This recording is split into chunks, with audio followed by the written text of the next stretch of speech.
Dans cette vidéo, je vais vous expliquer comment optimiser votre fiche Google My Business de A à Z. Je vais prendre l'exemple d'un restaurant, le restaurant Café de France, qui est localisé en Guadeloupe. Alors accrochez-vous, voici comment optimiser votre fiche Google My Business. La première chose à regarder lors d'une optimisation de Google My Business, c'est bien sûr les bases. D'abord, je regarde le nom d'établissement, s'il est optimisé, s'il a été bien écrit et s'il n'a pas été suroptimisé. Dans notre cas, on a un restaurant Café de France. Normalement, le nom d'établissement, c'est-à-dire le nom sur l'enseigne devant la devanture, c'est Café de France. Donc le nom d'établissement a été optimisé. Normalement, ce n'est pas conseillé de optimiser, voire suroptimiser notre établissement. Dans ce cas-là, ça va.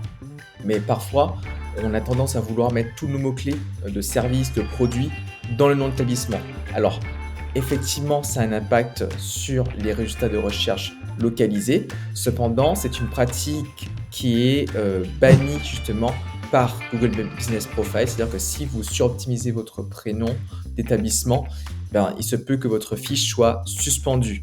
Dans ce cas-là, pour l'instant, ça va. C'est-à-dire que Google tolère le nom d'établissement en tant que restaurant Café de France, parce que le mot restaurant est visible sur le cabis et aussi sur le nom d'enseigne. Donc ça va.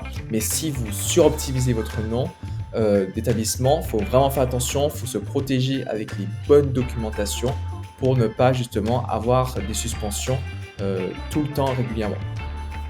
Pour ma part, si je voulais modifier le nom de l'établissement, je me retrouvais directement sur Local Ranker dans la section de l'établissement, juste ici, et j'aurais pu par exemple enlever directement le mot-clé juste devant. La deuxième chose que je regarde chez un client, ce sont les informations de base, telles que les horaires, le numéro de téléphone et l'adresse. Ces informations doivent être correctes, aussi bien sur votre site web, sur les annuaires ou d'autres plateformes et sur votre fiche Google My Business. Les horaires sont très importants, qui permettent aux clients et à Google de mieux comprendre à quel moment vous êtes ouvert et fermé. Ces informations sont importantes. Il ne faut pas mentir sur ces horaires. Il faut être le plus précis possible puisque Google, parfois, peut contacter et vérifier ces informations. Si ces informations ne sont pas correctes, il se peut que votre fiche soit modifiée et ce n'est pas forcément un bon signal à montrer à Google. Le numéro de téléphone doit être identique, la même chose, sur votre site web, sur votre fiche Google Business Profile et sur d'autres annuaires. C'est très important que ce numéro de téléphone soit correct et pas forcément un numéro automatique. Il faut qu'il soit un numéro où vous puissiez répondre régulièrement. Et enfin, un des plus importants, c'est l'adresse, ce qui permet à Google de vous localiser dans une ville. Il faut que l'adresse soit la plus précise possible, puisque si vous mettez une adresse approximative, il se peut que Google ne puisse pas, d'une part, valider et d'autre part, qu'il puisse vous confondre avec un autre établissement dans la même zone. Donc il faut être le plus précis possible, surtout lorsque vous êtes dans un mall ou dans un centre commercial. Donc il faut que l'adresse soit bien précise et que toutes les informations soient correctes sur toutes les plateformes et surtout sur Google My Business.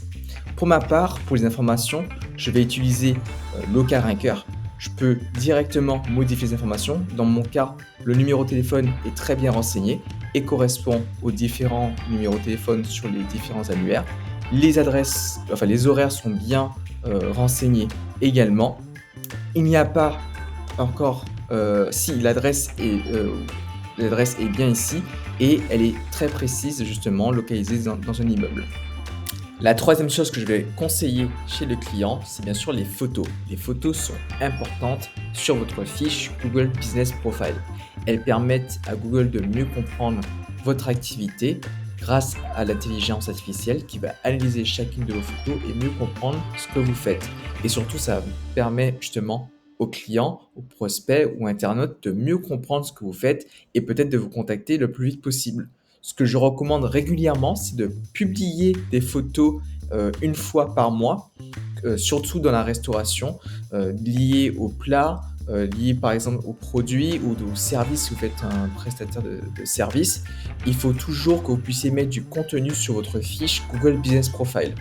La fiche Google My Business peut être considéré comme un réseau social, c'est-à-dire qu'il faut toujours mettre du contenu.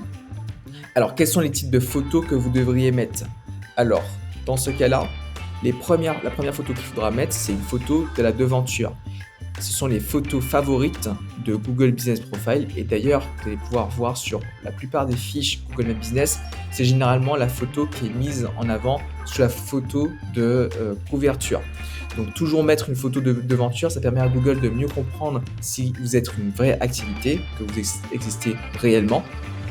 Ensuite, de mettre des photos bien sûr de vos produits, de vos services. Dans notre cas, c'est plus des plats, des plats, des viennoiseries, des salades de fruits et des photos d'intérieur. C'est-à-dire que si vous avez des bureaux, de mettre à l'intérieur, si c'est un restaurant, montrer l'atmosphère. Et aussi, c'est juste un petit bonus de mettre bien en avant vos équipes. C'est toujours ça, toujours plus intéressant de mettre les choses plus humaines sur votre fiche Google Business Profile pour que les gens puissent se projeter sur votre fiche Google My Business. Alors, c'est des choses qui sont super intéressantes et surtout que Google My Business utilise de plus en plus ce type de contenu sur Google Maps pour vous mettre en avant. Ces contenus photos sont utilisés par Google grâce à l'intelligence artificielle pour créer des résultats de recherche grâce à ces photos. Si vous aimez ce genre d'astuces, n'hésitez pas à me laisser un j'aime juste ici ou à mettre un commentaire et poser des questions sur votre fiche Google Business Profile si vous avez une ou plusieurs. Ça, c'est la partie 1 d'optimisation Google My Business. J'en ferai une deuxième vidéo sur la partie 2 avec d'autres astuces encore plus détaillées. Alors, n'hésitez pas vraiment à laisser un j'aime ou à même à vous abonner à cette chaîne. Le quatrième élément à prendre en considération pour votre optimisation Google My Business, c'est bien sûr les avis. Les avis permettent d'avoir un meilleur référencement local. Alors, il ne faut pas uniquement prendre en considération la note et le nombre. Le plus important, c'est la fréquence de récolte d'avis Google. Google va déterminer qu'un établissement fonctionne mieux qu'un autre en regardant la fréquence de récolte. Si je récolte beaucoup d'avis auprès de mes clients, je montre à Google que mon activité fonctionne. Depuis le Digital Market Act de mars, beaucoup de choses ont changé en termes de réputation. C'est-à-dire qu'aujourd'hui, si je clique sur la section avis, je n'ai pas uniquement les avis Google qui vont être visibles. Il y aura parfois d'autres plateformes comme TripAdvisor, Petit Futé, Page Jaune ou d'autres annuaires qui vont être visibles.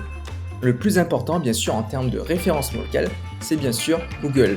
Donc privilégier, bien sûr, la récolte d'avis auprès de Google Business Profile. Par contre, il faudra faire attention à votre réputation sur d'autres plateformes. C'est pour ça qu'il est toujours intéressant, j'en parle dans une autre vidéo, sur le widget d'avis client qui vous permettra d'améliorer votre réputation sur le long terme. Alors, il y a la récolte d'avis Google pour votre établissement qui est très importante. J'en parle bien sûr sur ma précédente vidéo sur comment récolter des avis par SMS, qui est une méthode assez efficace pour l'établissement.